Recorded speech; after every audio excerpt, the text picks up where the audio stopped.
지금 전 세계가 경악하고 있습니다. 대만 국방부 지하 작전실 오후 3시 27분. 갑자기 울려 퍼진 최고 등급 경보음에 수십 명의 장교들이 얼어붙었습니다. 중국 함대가 우리 상선 세 척을 포위했습니다. 절체절명의 순간 대만은 오랜 동맹 일본에 즉각 지원을 요청했습니다. 하지만 도쿄에서 날아온 답변은 믿을 수 없을 만큼 차가웠어요. 유감이지만 개입할 수 없습니다. 22년간 쌓아온 신뢰가 한순간에 무너졌습니다. 바로 그때 작전실 스크린에 정체불명의 신호가 나타났어요. 정보분석관이 데이터를 확인하더니 믿기 힘들다는 표정으로 말했습니다. 이 정밀도는 대한민국 기술입니다. 아무도 요청하지 않았는데 한국이 움직이기 시작한 겁니다. 중국은 당황했고 일본은 말을 잃었습니다. 도대체 그날 바다에서 무슨 일이 있었던 걸까요? 지금부터 그 놀라운 실화를 전합니다. 그 전에 구독과 좋아요 버튼을 눌러주시면 이 영상이 전 세계로 퍼져 대한민국의 위상이 더 올라갈 겁니다. 제 이름은 천희성입니다. 대만 해군에서 24년간 잠수함 전술 분석을 담당했고 현재는 싱가포르 국제해양안보연구소에서 아시아 해양 전략을 연구하고 있어요. 그 24년 동안 제 책상 위에는 늘 일본 해상자위대와 함께 찍은 사진이 놓여 있었습니다. 제 신념의 중심에는 하나의 확신이 자리 잡고 있었습니다. 일본은 아시아 해양 기술의 선구자이며 대만이 의지할 수 있는 가장 확실한 동맹국이다. 이 믿음은 단 한 번도 흔들린 적이 없었습니다. 그날 아침까지는 말이죠. 대만 해군에서 24년간 잠수함 전술 분석을 담당했고 현재는 싱가포르 국제해양안보연구소에서 아시아 해양 전략을 연구하고 있어요. 그 24년 내내 제 신념의 중심에는 하나의 확신이 자리 잡고 있었습니다. 일본은 아시아 해양 기술의 선구자이며 대만이 의지할 수 있는 가장 확실한 동맹국이다. 이 믿음은 단 한 번도 흔들린 적이 없었습니다. 그날 아침까지는 말이죠. 새벽 5시 18분. 작전실에 긴급 경보음이 울려 퍼졌습니다. 레벨 1 최고 등급 경보였어요. 제가 24년간 근무하면서 실제로 들어본 것은 이번이 처음이었습니다. 중국 남해함대 소속 구축함 난징함을 포함한 6척이 우리 어선들을 향해 사격 통제 레이더를 조준했다는 긴급 보고였습니다. 저는 본부로 달려갔어요. 작전실 메인 스크린에는 실시간 추적 데이터가 선명하게 떠올라 있었습니다. 붉은 점 6개가 우리 어선들을 완전히 포위하고 있었어요. 레이더 경고음이 귀청을 찢듯 울렸고 참모들의 얼굴은 백지장처럼 창백했습니다. 천제동님, 이건 당직 장교가 떨리는 목소리로 보고했어요. 저는 화면을 응시하며 본능적으로 중얼거렸습니다. 이건 단순한 훈련이 아니야. 시작됐어. 사격 통제 레이더 조준. 이것은 명백한 전쟁 전 단계의 위협 행위였습니다. 저는 즉시 일본 해상자위대 연락 담당자에게 전화를 걸었어요. 지금 긴급 상황입니다. 중국 함정 6척이 우리 어선들의 사격 통제 레이더를 조준했습니다. 일본 측 초계함의 즉각적인 지원이 필요합니다. 수화기 너머로 잠시 침묵이 흘렀습니다. 천제동님, 상황은 파악했습니다만 즉시 상부에 보고하겠습니다. 전화가 끊겼어요. 일본이 곧 움직일 겁니다. 저는 참모들에게 말했습니다. 하지만 상황은 더욱 악화되었습니다. 오전 10시 37분. 더 충격적인 보고가 들어왔습니다. 제동님, 중국 제-26 전투기 18대가 대만해 옆 중간선을 넘어오고 있습니다. 18대였습니다. 평소 2대에서 4대 수준이던 것과는 완전히 다른 차원이었어요. 우리 전투기 긴급 출격, 전국 방공호 대피 준비. 저는 즉시 명령을 내렸습니다. 순식간에 대만 전역에 민방위 사이렌이 울려 퍼졌어요. 거리마다 시민들이 공포에 질려 지하 대피소로 뛰어갔습니다. 편의점에서는 생수와 라면을 사재기하는 사람들로 아수라장이 됐어요. 작전실의 공기는 얼어붙었습니다. 저는 다시 일본 방위성에 전화를 걸었어요. 여보세요. 긴급 상황입니다. 중국 전투기 18대가 우리 영공을 침범했습니다. 천제동님, 우리도 상황을 예의주시하고 있습니다만. 예의주시. 저는 목소리를 높였습니다. 예의주시가 아니라 지금 당장 움직여야 합니다. 천제동님, 이해합니다. 하지만 이건 정치적으로 복잡한 사안입니다. 저는 전화를 끊어버렸어요. 제동님, 이대로 가면. 누군가 떨리는 목소리로 말했습니다. 모두가 알고 있었습니다. 우리는 완전히 고립될 수 있었어요. 바로 그때였습니다. 작전실 텔레비전에 속보가 떴어요. 긴급, 일본 방위성 장관 기자회견 시작. 모든 시선이 화면으로 쏠렸습니다. 일본 방위성 장관이 단호한 표정으로 마이크 앞에 섰습니다. 대만 유사시, 일본은 동맹국으로서 책임을 다할 것입니다. 우리는 인도태평양 지역의 평화와 안정을 위해 필요한 모든 조치를 취할 준비가 되어 있습니다. 작전실이 폭발적인 환호로 뒤덮였습니다. 일본이 움직인다. 드디어 저는 주먹을 꽉 쥐었어요. 눈시울이 붉어졌습니다. 일본이 전 세계를 향해 공개적으로 대만 방어 의지를 선언한 겁니다. 저는 참모들을 향해 외쳤습니다. 보십시오.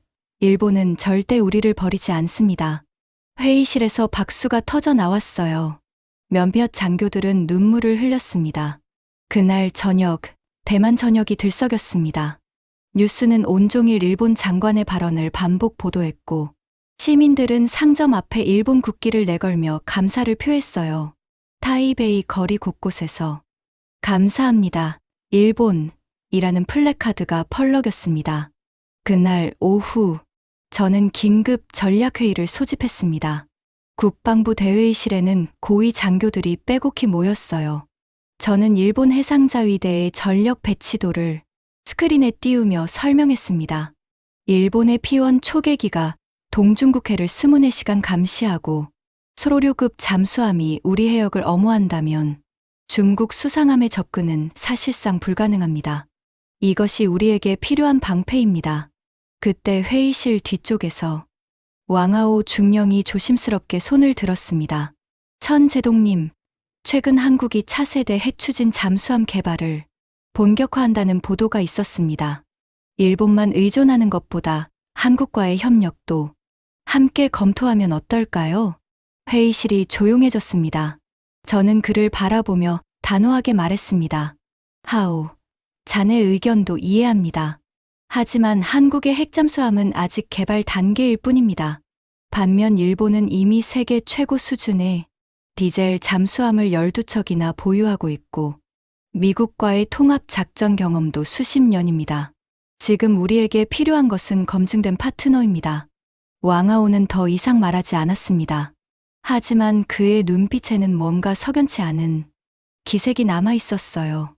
회의가 끝난 후 저는 제 사무실로 돌아와 밤늦게까지 문서 작성에 몰두했습니다.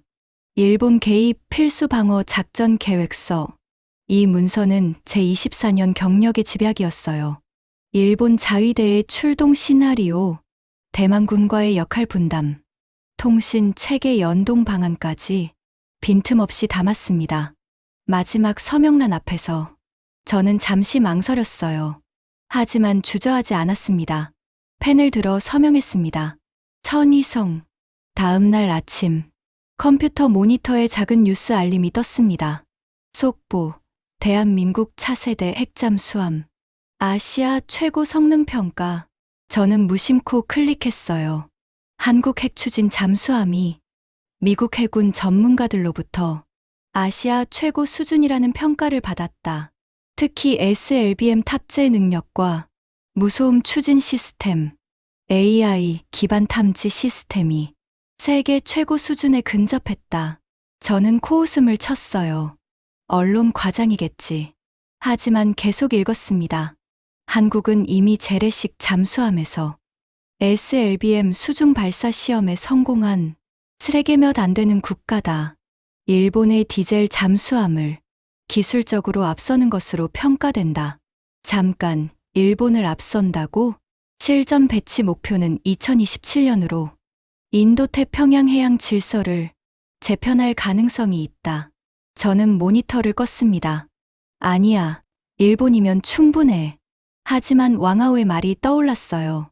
한국과의 협력도 검토해야. 창밖을 바라봤습니다. 대만 해협이 햇살을 받아 반짝이고 있었어요. 무언가 알 수 없는 불안감이 스멀스멀 올라왔습니다. 이게 맞는 거겠지? 일본이 답이라고. 하지만 그날 밤, 저는 잠을 이루지 못했습니다.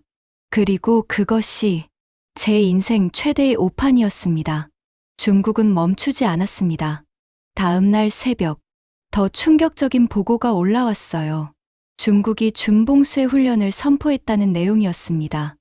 대만 동부 해역에 중국 해군이 배치되면서 우리 수출입 항로가 통제되기 시작했어요. 레이더 화면에는 중국 구축함들이 빼곡하게 박혀 있었습니다. 제동님, 항로가 막혔습니다. 당직 장교가 절망적인 목소리로 보고했어요. 저는 위성 사진을 확대해서 봤습니다. 중국 군함 9척이 완벽한 대형으로 우리 해상 수송로를 차단하고 있었어요. 이건 훈련이 아니야. 실전 봉쇄의 리허설이다. 제 손이 차갑게 식어갔습니다. 대만 경제의 생명줄은 해상 무역입니다. 저 항로가 막히면 우리는 천천히 질식당하는 거예요. 오전 7시, 경제부에서 비상회의 소집 요청이 왔습니다. 수출 컨테이너선 17척이 항로를 잃고 해상에서 표류 중이었어요.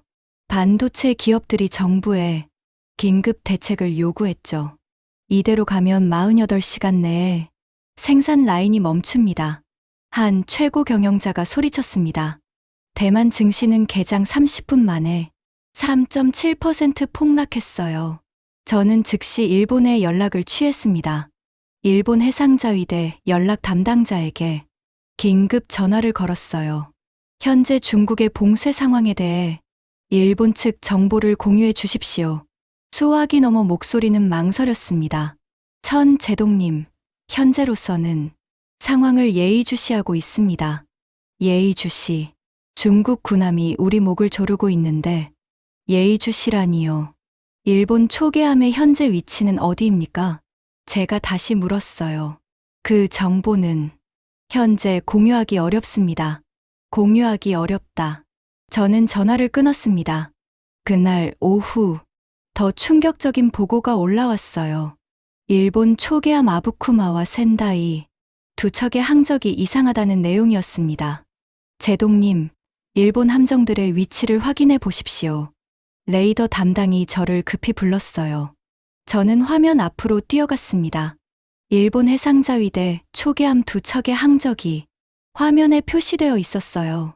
평소라면 대만 방공식별구역 20km 인근에 있어야 할 그 함정들이 지금은 북쪽으로 무려 53km나 떨어진 지점에 있었습니다.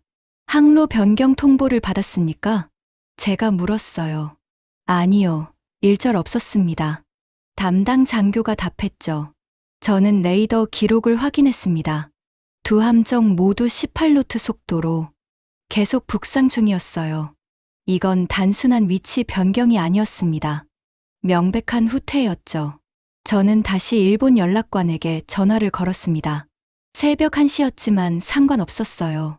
왜 아부쿠마와 센다이가 대만 해역에서 이탈하고 있습니까? 수화기 넘어 목소리는 놀라울 정도로 무덤덤했습니다. 단순한 훈련 일정 변경입니다. 문제 없습니다. 문제 없다고요? 저는 소리쳤습니다. 지금 중국이 대만을 봉쇄하고 있는데 일본 함정이 53km나 후퇴하는 게 훈련 일정 변경입니까? 하지만 그는 차갑게 말했어요. 제독, 자위대의 작전 계획에 대해선 답변 드릴 수 없습니다. 이해해 주십시오. 딸깍, 전화가 끊겼습니다. 저는 그 자리에 얼어붙었어요. 다음 날 아침, 저는 절박한 심정으로 일본에 공식 자료 요청서를 발송했습니다. 현 시점 중국 잠수함 활동 분석 데이터. 우리는 중국 잠수함의 위치를 72시간 동안 찾지 못하고 있었어요. 일본의 소나 시스템이라면 파악할 수 있을 거라 믿었습니다. 하지만 일본 측 회신은 제 기대를 완전히 배신했어요. 귀측의 요청을 검토했으나 현재 상황이 복잡하여 자료 공유가 어렵습니다. 양해 부탁드립니다. 자료 공유가 어렵다. 대만이 지금 생사의 기로에 있는데 상황이 복잡해서 자료를 못 준다고요? 일본은 어제 우리를 도와주겠다고 하지 않았습니까? 저는 분노가 치밀어 올랐어요. 모니터를 노려보며 주먹을 꽉 쥐었습니다. 바로 그때였습니다. 제 사무실 문이 노크됐어요. 참모 한 명이 들어왔습니다.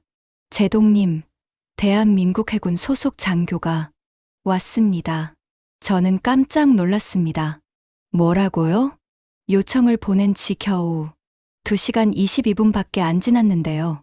문이 열리고 한 명의 장교가 들어왔습니다. 해군 대령 계급장을 달고 있었어요. 그는 간결하게 인사했습니다. 대한민국 해군 강민준 대령입니다. 요청하신 자료를 가져왔습니다. 그는 보안 USB를 제 책상 위에 놓았어요. 저는 어안이 벙벙했습니다. 이게 정말 중국 잠수함 활동 자료입니까? 강 대령이 고개를 끄덕였습니다. 48시간 이내 동중국해 전역, 잠수함 음파 패턴, 이동 경로, 예상 작전 해역까지 포함되어 있습니다. 저는 USB를 컴퓨터에 꽂았어요. 화면에 데이터가 펼쳐졌습니다. 3차원 해역 지도 위에 중국 잠수함 6척의 실시간 위치가 표시되어 있었어요. 각 잠수함의 음향 시그니처, 속도, 심도, 심지어 함장의 작전 패턴 분석까지. 이건 단순한 정보가 아니었습니다. 이건 실전급 첩보였어요. 이걸 어떻게... 저는 말을 잇지 못했습니다. 일본은 공유 어려움이라고 했지만 한국은 2시간 만에 이런 수준의 자료를 제 손에 쥐어준 겁니다. 강 대령이 담담하게 말했어요. 우리 잠수함이 실시간으로 추적 중입니다. 저는 강민준 대령을 똑바로 바라봤습니다. 그의 눈빛에는 가식이 없었어요. 일본 장교들이 보여주던 형식적인 미소도 정치적인 계산도 없었습니다. 그는 그냥 사실을 말하고 있을 뿐이었죠. 왜 이렇게까지 도와주십니까? 제가 물었습니다. 강 대령은 잠시 침묵했어요. 그리고 단호하게 말했습니다. 정치는 중요하지 않습니다. 생존이 먼저죠. 그 한마디가 제 가슴을 쳤습니다. 저는 창밖을 바라봤습니다. 일본에서는 상황이 복잡하다며 자료 공유를 거부했어요. 하지만 한국은 묻지도 따지지도 않고 실전급 첩보를 2시간 만에 가져왔습니다. 말이 아니라 행동으로 보여준 겁니다. 강 대령이 자리에서 일어나며 말했습니다. 필요하시면 언제든 연락 주십시오. 우리는 대만을 돕겠습니다. 그는 명함을 건네고 사무실을 나갔어요. 저는 책상 위에 놓인 USB와 명함을 번갈아 바라봤습니다. 그리고 컴퓨터 화면에 떠 있는 일본의 차가운 거절 메일을 보았죠. 형식적인 약속과 실질적인 지원. 그 차이가 너무나 명확했습니다. 바로 그날 오후였습니다. 작전실에 긴급 보고가 올라왔어요. 제동님, 중국 잠수함 포착했습니다. 저는 벌떡 일어났습니다. 어디서? 한국 측에서 제공한 좌표입니다. 정확도 98%로 확인됐습니다. 레이더 담당이 외쳤어요. 3일 동안 대만과 일본이 합동으로 찾지 못했던 중국 잠수함이었습니다. 우리는 그림자조차 못 잡았죠. 하지만 한국은 그것을 정확하게 찾아낸 겁니다. 저는 강민준 대령에게 긴급 전화를 걸었어요. 대령님, 잠수함 위치 확인됐습니다. 정말 감사합니다. 수화기 너머 강 대령의 목소리가 들렸습니다. 천제동님, 한 가지 더 알려드릴 게 있습니다. 말씀하십시오. 중국 함대의 움직임을 사전에 예측할 수 있는 시스템이 있습니다. 필요하시면 데이터를 보내드리겠습니다. 사전 예측이라니. 저는 놀라움을 감추지 못했어요.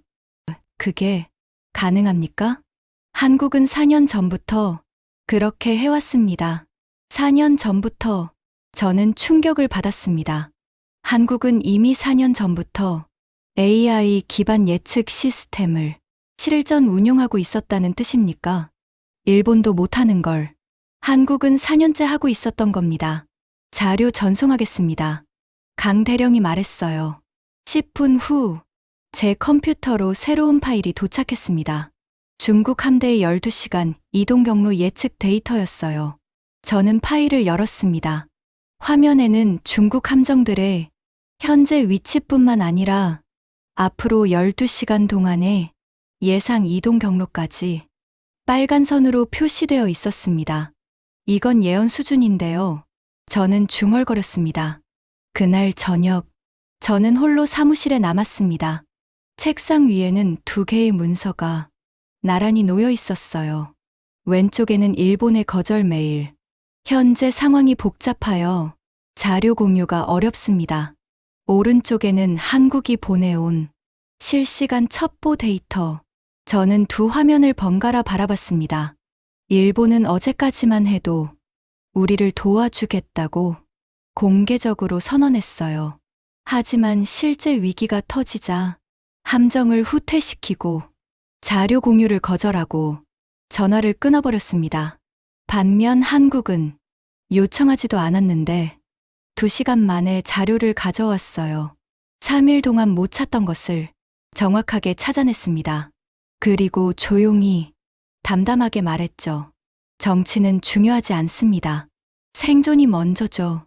저는 창밖을 바라봤습니다. 대만의 엽이 어둠 속에 잠겨 있었어요. 문득 왕하오 중령의 얼굴이 떠올랐습니다. 한국과의 협력도 검토해야 하지 않을까요? 저는 그 말을 일축했었죠. 한국은 아직 개발 단계일 뿐입니다. 하지만 제가 틀렸습니다. 한국은 개발 단계가 아니었어요. 이미 4년 전부터 실전 운용하고 있었습니다. 일본보다 훨씬 앞서 있었던 겁니다. 저는 책상 서랍에서 제가 직접 서명했던 문서를 꺼냈어요. 일본 개입 필수 방어 작전 계획서 24년 경력의 집약이라고 자신했던 문서였습니다. 하지만 지금 보니 이건 착각의 집약이었어요. 저는 천천히 그 문서를 찢기 시작했습니다. 제 손은 떨렸지만 멈추지 않았어요. 그날 밤, 저는 새로운 보고서를 작성하기 시작했습니다. 제목은 이렇게 적었어요. 한국 대만 해양협력 기본 계획. 첫 문장을 타이핑했습니다. 대만의 생존은 검증된 기술과 진정한 동맹에 달려 있다. 키보드를 두드리는 소리만이 조용한 사무실에 울려 퍼졌어요. 제 마음속에서 무언가가 바뀌고 있었습니다. 24년 동안 굳게 믿었던 일본에 대한 신뢰는 서서히 무너지고 있었어요. 하지만 그 자리에 작지만 확실한 새로운 믿음이 자리 잡기 시작했습니다. 한국이라는 이름의 믿음이었죠. 저는 강민준 대령의 명함을 책상 한가운데 놓았습니다. 그리고 다시 창밖을 바라봤어요. 저 바다 어딘가에서 한국 잠수함이 우리를 지켜보고 있을 겁니다. 조용히, 묵묵히, 그러나 확실하게 말이죠. 이건 단순한 나라가 아니었다. 저는 중얼거렸습니다. 한국은 말이 아니라 행동으로 보여주는 나라였어요. 약속이 아니라 실질적인 도움을 주는 나라였습니다. 그리고 정치보다 생존을 먼저 생각하는 나라였죠. 제 안에서 처음으로 희망이 싹트기 시작했습니다. 희망이 싹트던 그 순간 중국이 최후의 카드를 꺼내들었습니다. 새벽 4시 17분 작전실에 최고 경보가 울렸어요. 제동님, 중국 함대가 완전 포위 대형을 구축했습니다. 레이더 담당이 외쳤습니다. 메인 스크린에는 충격적인 장면이 펼쳐져 있었어요. 중국 구축함 15척이 대만을 완전히 둘러싼 완벽한 봉쇄선을 형성했습니다.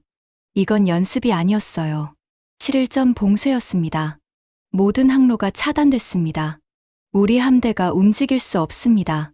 작전 참모가 절망적인 목소리로 보고했어요. 저는 위성 영상을 확대해서 봤습니다. 중국 함정들이 마치 거미줄처럼 대만 주변 해역을 완전히 틀어막고 있었어요. 그것만이 아니었습니다. J-20 스텔스 전투기 8대 출격 확인. 레이더 화면에 8개의 붉은 점이 대만 해협으로 접근하고 있었습니다. 작전실의 공기가 얼어붙었어요. 참모들의 얼굴에서 마지막 희망마저 사라져 가고 있었습니다. 오후 5시 12분. 더 충격적인 보고가 올라왔어요. 중국이 탄도미사일 발사 훈련을 시작했습니다. 미사일은 대만 동쪽 200km 해상에 떨어졌지만 그 의미는 명확했습니다. 우리는 언제든 대만을 타격할 수 있다. 전국에서 사이렌이 울렸고 시민들은 공포에 질려 지하 대피소로 뛰어갔어요. 학교는 긴급 휴교했고 증시는 거래가 중단됐습니다. 제동님, 누군가 떨리는 목소리로 말했어요. 우리 혼자서는 못 막습니다. 모두가 알고 있었습니다. 이제 남은 건 한국뿐이라는 걸 말이죠. 저는 떨리는 손으로 강민준 대령에게 긴급 전화를 걸었습니다. 대령님, 중국이 전면 봉쇄를 시작했습니다. 우리는 어떻게 해야 합니까? 제 목소리에는 절박함이 묻어났죠. 수화기 넘어 강 대령의 목소리는 놀라울 정도로 침착했습니다. 확인했습니다. 잠시 침묵이 흘렀어요. 그리고 그가 단호하게 말했습니다. 지금이 골든타임입니다. 끝까지 갑니다. 단 6글자였어요. 하지만 그 6글자가 제게는 구원처럼 들렸습니다. 대응팀을 즉시 가동합니다. 30분 안에 다시 연락드리겠습니다. 전화가 끊겼습니다. 저는 작전실 전체를 향해 말했어요. 한국이 움직입니다. 모든 시스템을 한국과 연동하십시오. 참모들이 움직이기 시작했습니다. 통신망을 한국과 연결하고 레이더 데이터를 실시간으로 공유했어요. 그날 밤, 저는 작전실을 떠나지 못했습니다. 모니터만 응시하며 한국의 연락을 기다렸어요. 새벽 2시 37분, 제 컴퓨터에 알림이 떴습니다. 강민준 대령에게서 온 메시지였어요. 저는 급히 파일을 열었습니다. 화면에 한 문장이 떠올랐습니다. 중국 잠수함 위치 파악 완료. 작전 개시합니다. 그리고 상세한 좌표가 쏟아져 나왔어요. 북위 24.7도, 동경 122.3도, 심도 280m, 속도 7노트로 북상 중. 저는 작전관을 급히 불렀습니다. 이 좌표를 즉시 확인하십시오. 작전관이 레이더를 조작했어요. 10초 후 그의 얼굴이 창백해졌습니다. 제동님, 이 잠수함 말하십시오. 우리가 3일 동안 찾던 중국 핵잠수함입니다. 작전실이 순간 조용해졌어요. 그리고 폭발적인 환호성이 터져 나왔습니다. 찾았다. 한국이 해냈어. 저는 시계를 확인했습니다. 한국에 요청한 지 정확히 47분이 지난 시점이었어요. 3일 동안 대만과 일본이 합동으로 찾지 못한 것을 한국은 47분 만에 찾아낸 겁니다. 하지만 그것은 시작에 불과했습니다. 새벽 3시 15분, 강 대령에게서 추가 메시지가 왔어요. 중국 함대 전체 음파 패턴, 해독 완료했습니다. 예측 정확도 99.3%입니다. 99.3%. 저는 숨이 멎을 것 같았어요. 음파 패턴 해독은 엄청나게 복잡한 작업입니다. 해류, 수온, 선체 진동, 스크류 회전수, 수백 가지 변수를 계산해야 하죠. 그걸 99.3% 정확도로 예측했다고요? 새로운 파일이 전송되었습니다. 저는 파일을 열었어요. 3차원 해역 지도가 펼쳐졌습니다. 중국 함정 15척의 현재 위치뿐만 아니라 앞으로 12시간 동안의 예상 이동 경로까지 빨간 선으로 표시되어 있었어요. 이건 예언 수준인데요. 정보관이 경악했습니다. 그때 화면에 파란색 선이 그려지기 시작했어요. 중국 봉쇄선의 빈틈을 정교하게 파고드는 경로였습니다. 강 대령의 메시지가 떴어요. 이 항로로 이동하십시오. 중국 레이더에 포착되지 않습니다. 검증 완료했습니다. 저는 주저하지 않았습니다. 전 함대의 명령. 한국이 제공한 항로로 즉시 이동. 대만 해군 함정 7척이 움직이기 시작했어요. 한국이 그려준 파란색 항로를 따라 유령처럼 중국 봉쇄선을 우회했습니다. 중국 구축함들은 불과 8km 거리에 있었지만 우리를 탐지하지 못했어요. 레이더 사각지대를 정확히 이용한 겁니다. 한 번 함, 통과, 두 번 함, 통과, 세 번 함, 통과. 보고가 연달아 올라왔습니다. 30분 후 기적이 일어났어요. 대만 함대 전체가 중국 봉쇄망을 완전히 빠져나왔습니다. 작전실이 환호성으로 뒤덮였어요. 해냈다. 우리가 뚫었어. 장교들이 서로 껴안으며 울었습니다. 저 역시 주먹을 불끈 쥐었죠. 살았다. 중국 해군은 완전히 당황했습니다. 그들의 레이더에는 아무것도 잡히지 않았어요. 대만 함대가 어떻게 빠져나갔는지 알 수조차 없었죠. 중국 국영방송 CCTV가 긴급 뉴스를 내보냈습니다. 앵커가 당황한 표정으로 말했어요. 대만 함정들이 우리 봉쇄선을 돌파했습니다. 한국 잠수함의 정보 제공으로 추정됩니다. 중국이 공개 방송에서 한국을 언급한 겁니다. 이건 곧 한국의 기술력을 전 세계에 공식 인정한 셈이었어요. 하지만 더 놀라운 건 일본의 반응이었습니다. 일본 해상자위대는 한국 잠수함의 작전 경로를 찾기 위해 혈안이 되어 있었어요. 초계함 3척과 P1 초계기 5대를 투입했죠. 그들은 일주일 내내 동중국해를 뒤졌습니다. 하지만 한국 잠수함의 그림자조차 찾지 못했어요. 새벽 6시 강민준 대령에게서 짧은 메시지가 왔습니다. 참고로 일본 초계함 센다이가 우리를 찾으려고 북위 25.3도를 수색 중입니다. 하지만 우리는 이미 27.1도로 이동했습니다. 저는 황당해서 웃음이 나왔습니다. 일본은 한국을 찾으려고 헤매고 있는데 한국은 일본의 위치를 정확히 파악하고 있었어요. 저는 모니터를 보며 중얼거렸습니다. 22년 동안 제가 대체 뭘 본 겁니까? 그날 오전, 대만 전역에 희소식이 퍼졌습니다. 민간 항로가 다시 열렸어요. 컨테이너선들이 안전하게 항구로 들어왔고 사재기 공포도 사라졌습니다. 타이베이 거리 곳곳에 한국 국기가 걸렸어요.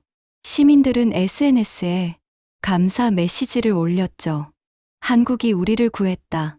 감사합니다. 대한민국. 하지만 저는 안심할 수 없었습니다. 작전실로 돌아온 저는 참모들을 모았어요. 여러분, 아직 끝나지 않았습니다.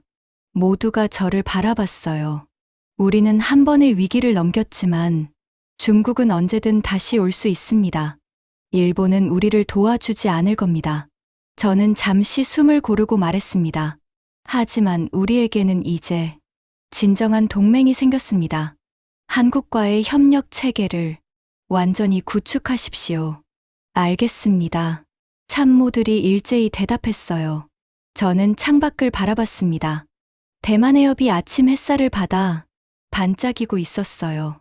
저 바다 어딘가에서 한국 잠수함이 여전히 우리를 지켜보고 있을 겁니다. 조용히, 묵묵히, 그러나 확실하게 말이죠.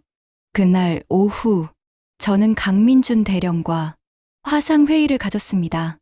대령님, 어떻게 감사를 표현해야 할지 제 목소리가 떨렸어요. 강 대령은 고개를 저었습니다. 천제동님, 우리는 당연한 일을 했을 뿐입니다. 당연한 일이라니요. 한국이 없었다면 대만은 오늘 존재하지 않았을 겁니다. 강 대령이 잠시 침묵했어요. 그리고 진지하게 말했습니다. 제동님, 한 가지만 기억해 주십시오. 위기는 아직 끝나지 않았습니다. 중국은 반드시 다시 올 겁니다. 저는 고개를 끄덕였어요. 알고 있습니다. 그래서 한국이 필요합니다. 우리는 항상 여기 있습니다. 그의 말에는 약속이 담겨 있었어요. 형식적인 약속이 아니라 실질적인 약속이었죠. 그날 저녁, 저는 혼자 사무실에 남았습니다. 책상 위에는 새로 작성한 보고서가 놓여 있었어요. 한국 대만 해양방어 협력 체계 구축안. 저는 마지막 문장을 타이핑했습니다. 47분의 기적은 한국의 기술력뿐만 아니라 진정한 동맹의 의미를 보여주었다. 저는 파일을 저장하고 창밖을 바라봤어요. 대만 해협이 어둠 속에 잠겨가고 있었습니다. 하지만 더 이상 두렵지 않았어요. 왜냐하면 저는 알고 있었으니까요.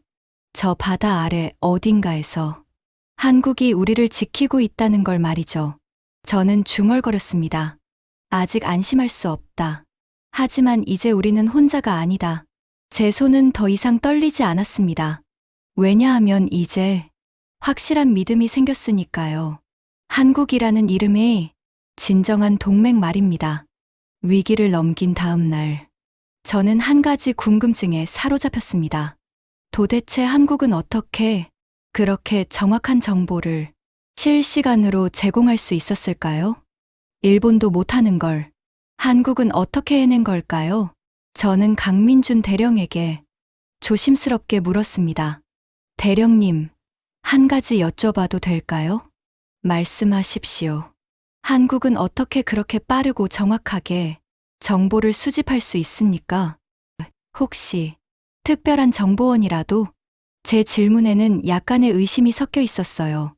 너무 완벽해서 오히려 불안했던 겁니다. 강 대령은 잠시 침묵했어요. 그리고 예상치 못한 제안을 했습니다. 천제동님, 직접 보시겠습니까? 예, 우리 작전 시스템을 직접 보여드리겠습니다. 내일 우리 함정으로 오십시오. 다음 날 오전, 저는 한국 해군 함정에 올랐습니다. 부산항에 정박해 있는 최신의 구축함이었어요. 강 대령이 저를 맞이했습니다. 어서 오십시오, 제동님. 그는 저를 작전실로 안내했어요. 문이 열리는 순간, 저는 숨이 막혔습니다.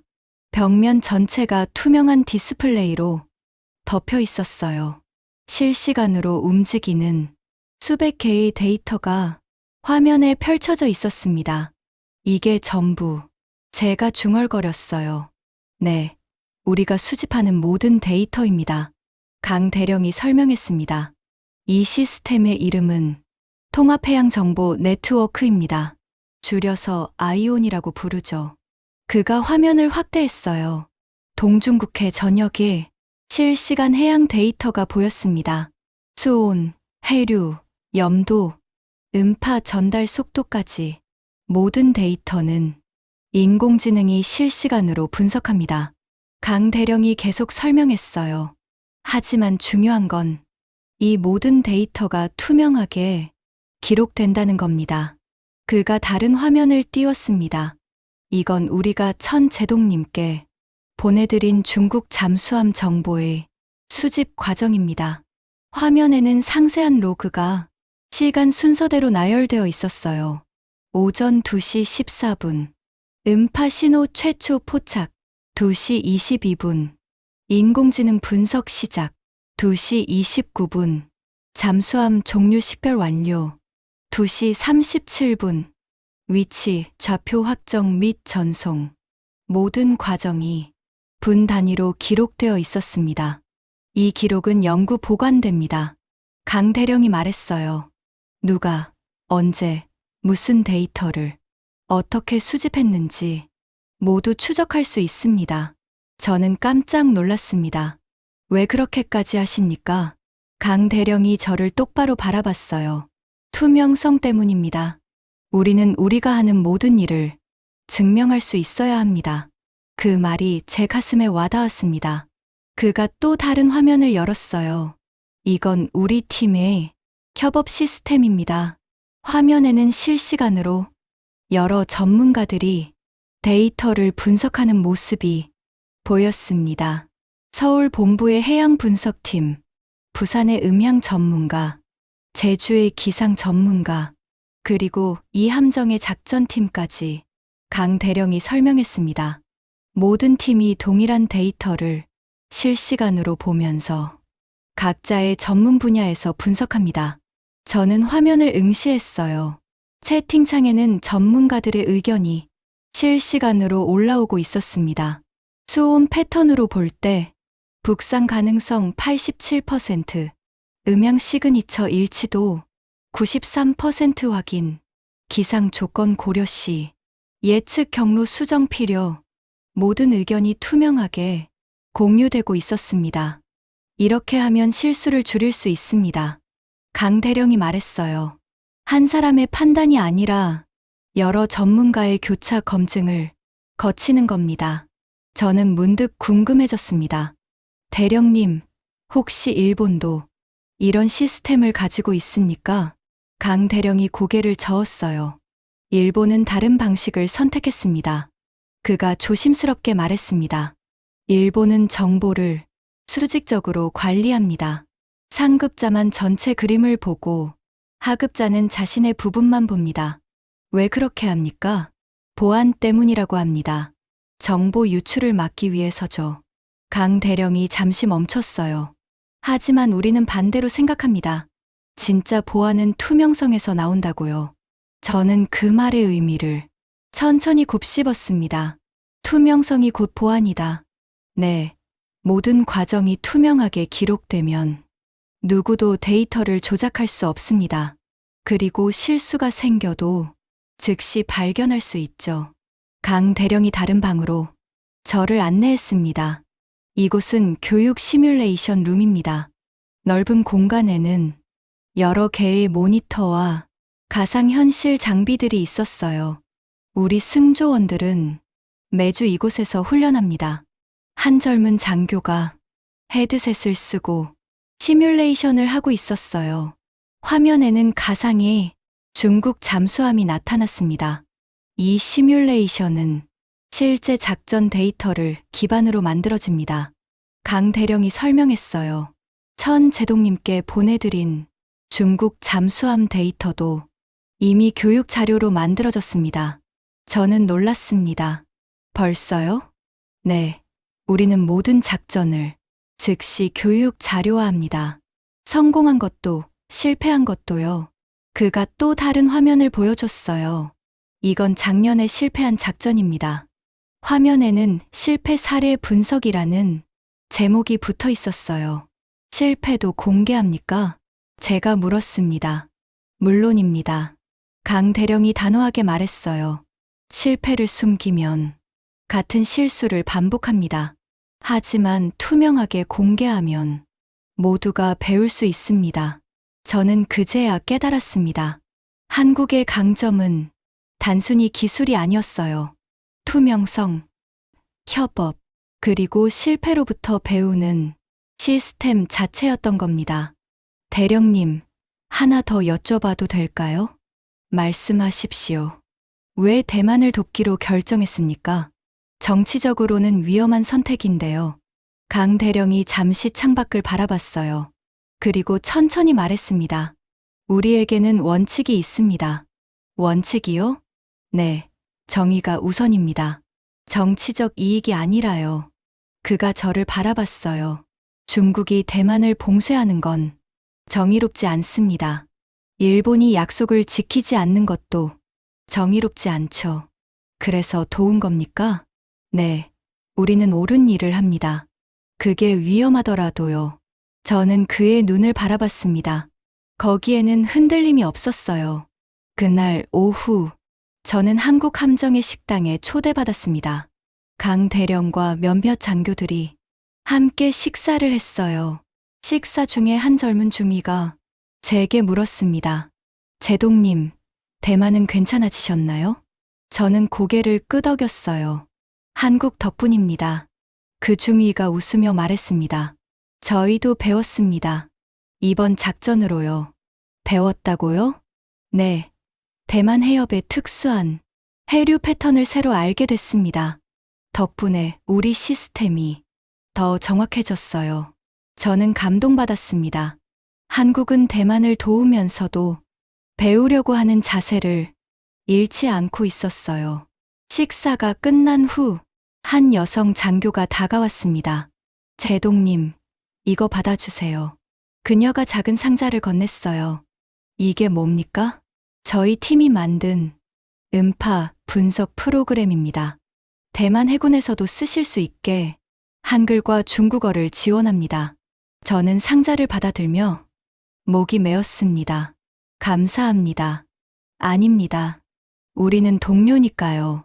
그녀가 환하게 웃었어요. 저녁이 되어 한국 함정을 떠날 시간이었습니다. 강 대령이 부두까지 저를 배웅했어요. 오늘 많은 걸 보여주셔서 감사합니다. 제가 말했습니다. 제동님. 강 대령이 진지하게 말했어요. 우리가 보여드린 건 시스템이 아닙니다. 예, 신념입니다. 그가 하늘을 올려다봤어요. 기술은 도구일 뿐입니다. 중요한 건 그 기술을 어떤 신념으로 사용하느냐죠. 저는 고개를 끄덕였습니다. 투명성, 협업, 정의. 네, 그게 우리의 신념입니다. 강 대령이 악수를 청했어요. 앞으로도 함께 갑시다. 저는 그의 손을 꽉 잡았습니다. 함께 가겠습니다. 대만으로 돌아오는 배 안에서 저는 오늘 본 것들을 정리하기 시작했습니다. 노트북을 열고 메모를 작성했어요. 한국이 강한 이유. 첫째, 투명한 시스템. 모든 데이터가 기록되고 공유되고 검증된다. 둘째, 협업 문화. 여러 전문가가 동일한 정보를 보며 교차 검증한다. 셋째, 실패로부터 배우는 자세. 성공과 실패를 모두 공개하고 교육 자료로 만든다. 넷째, 정의를 우선하는 원칙. 정치적 이익보다 옳은 일을 선택한다. 저는 키보드를 두드리다가 손을 멈췄어요. 그리고 마지막 문장을 천천히 적었습니다. 이건 기술이 아니라 신념으로 움직이는 나라였다. 그날 밤, 저는 국방부에 보고서를 제출했습니다. 제목은 이랬어요. 한국 해군 시스템 분석 보고서, 그리고 우리가 배워야 할 것들. 보고서 말미에 저는 이렇게 적었습니다. 일본은 우리에게 강력한 기술을 약속했지만 투명성은 없었습니다. 한국은 우리에게 기술뿐만 아니라 그 기술을 사용하는 올바른 방법까지 보여주었습니다. 대만이 배워야 할 건 한국의 잠수함이 아니라 한국의 신념입니다. 저는 파일을 저장하고 창밖을 바라봤어요. 대만 해협이 달빛을 받아 은빛으로 빛나고 있었습니다. 저는 중얼거렸습니다. 이제 알았어. 진짜 강한 나라는 무기가 아니라 신념으로 만들어지는 거야. 다음 날 아침, 왕아오 중령이 제 사무실로 찾아왔습니다. 제동님, 보고서 읽었습니다. 자네 생각은 어떤가? 그가 미소 지었어요. 제가 먼저 말씀드렸던 거 기억하십니까? 한국과 협력하자고? 네, 그때 제동님께서 한국은 아직 개발 단계라고 하셨죠. 저는 쓴웃음을 지었습니다. 내가 틀렸네. 아닙니다. 왕아오가 고개를 저었어요. 제동님은 이제 진실을 보셨습니다. 그게 중요한 겁니다. 그의 말이 맞았어요. 중요한 건 실수를 인정하고 올바른 길을 찾는 거였습니다. 마치 한국이 실패를 공개하고 거기서 배우듯이 말이죠. 저는 일어나 창밖을 바라봤습니다. 왕아오. 네, 제동님. 우리도 변해야 하네. 한국처럼 투명하고 정의로운 시스템을 만들어야 해. 동의합니다. 그가 제 옆에 섰어요. 함께 대만 해협을 바라보며 저는 확신했습니다.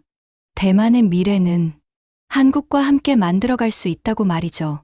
위기가 지나고 한 달이 흘렀습니다. 대만은 서서히 일상을 되찾았어요. 항구에는 다시 컨테이너 선들이 줄지어 들어왔고 거리에는 시민들의 웃음소리가 돌아왔습니다. 하지만 무언가 결정적으로 바뀌어 있었어요.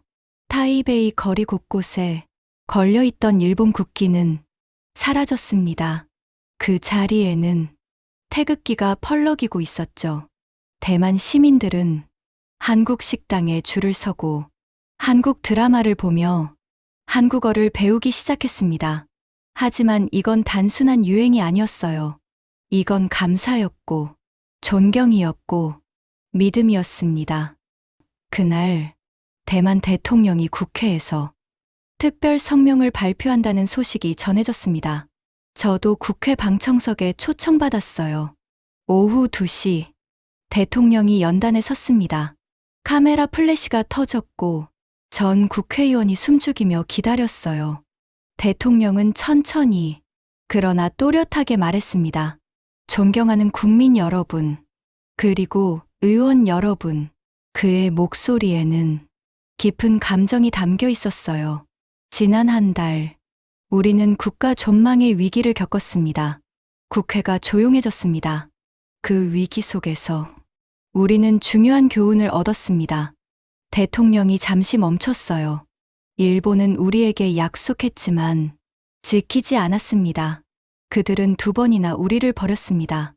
방청석 곳곳에서 한숨 소리가 들렸어요. 하지만 한 나라가 있었습니다. 대통령의 목소리가 힘을 얻기 시작했습니다.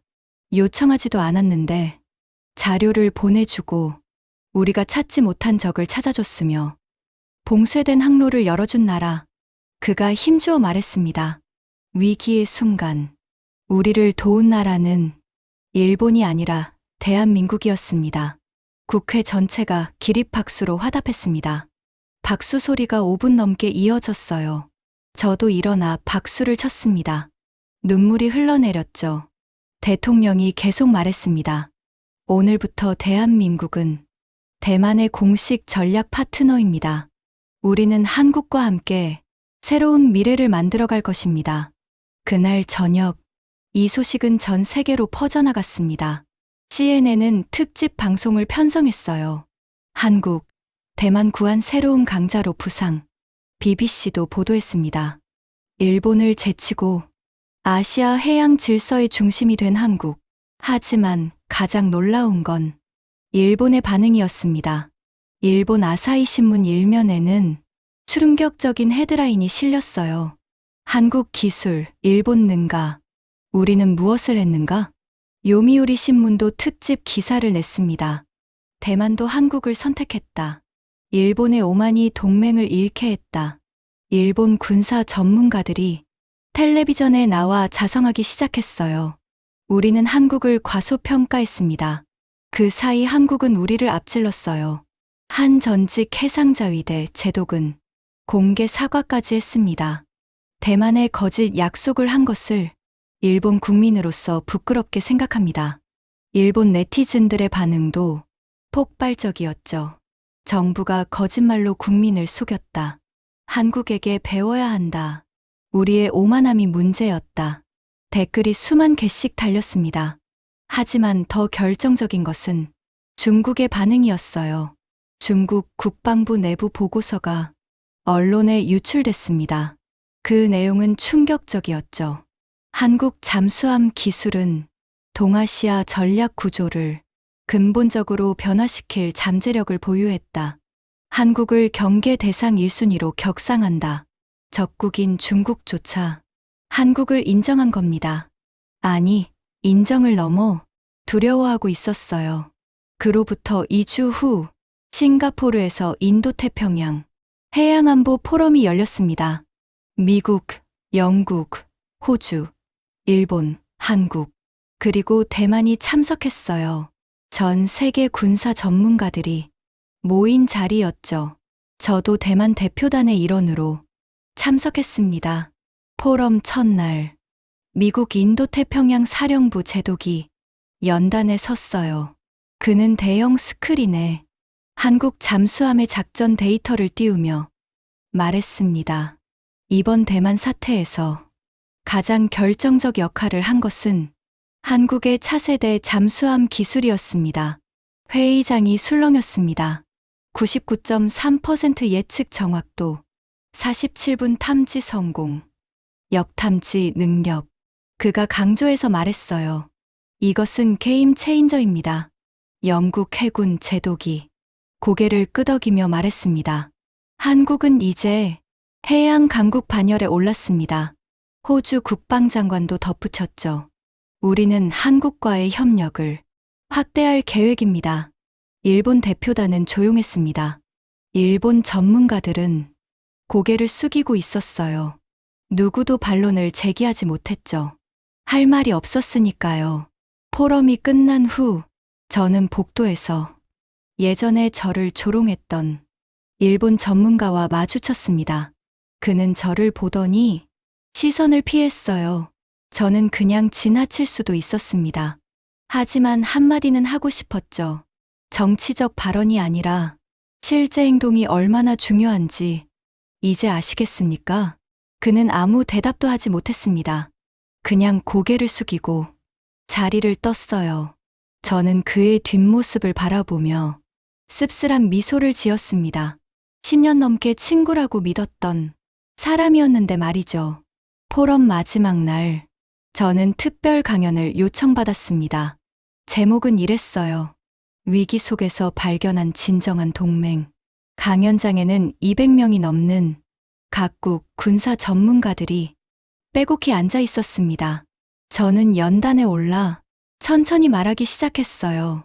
저는 24년간 일본을 선배라 부르며 믿었습니다. 청중들이 집중했습니다.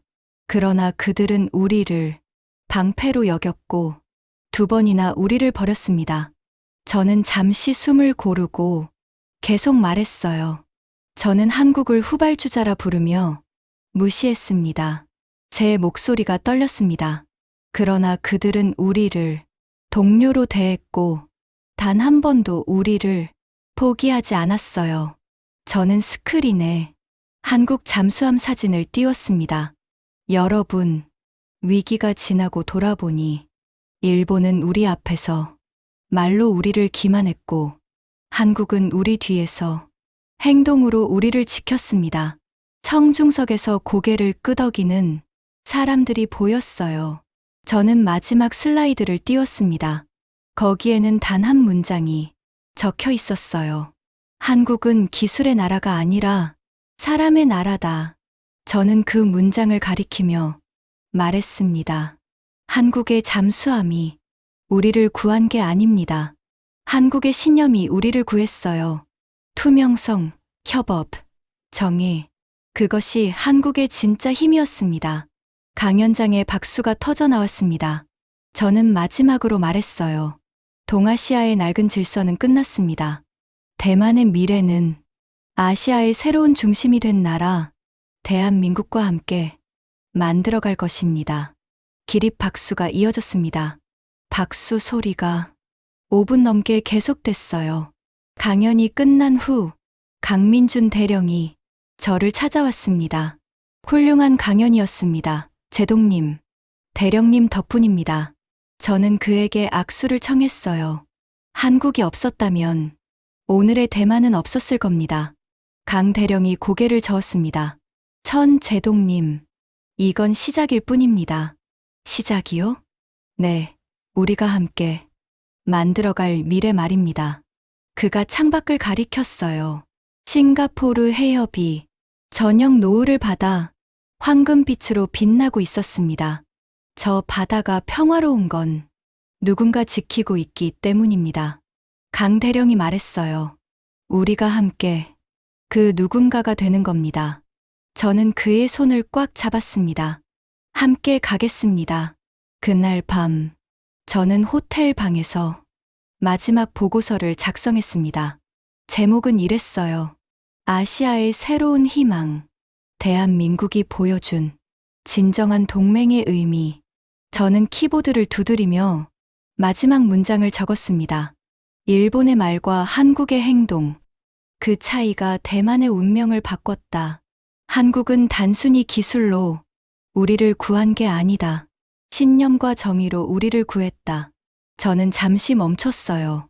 그리고 마지막 문장을 천천히 타이핑했습니다. 한국은 인류의 의인이다. 이 나라는 아시아의 희망이며 세계의 불빛이다.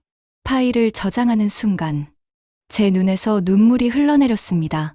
다음 날 새벽, 저는 싱가포르 창의공항에서 대만행 비행기를 기다렸습니다. 공항 창밖으로 동이 트기 시작했어요. 어둠을 밀어내며 새벽빛이 하늘을 물들이고 있었습니다. 저는 문득 한 달 전 그 절망적인 밤을 떠올렸어요.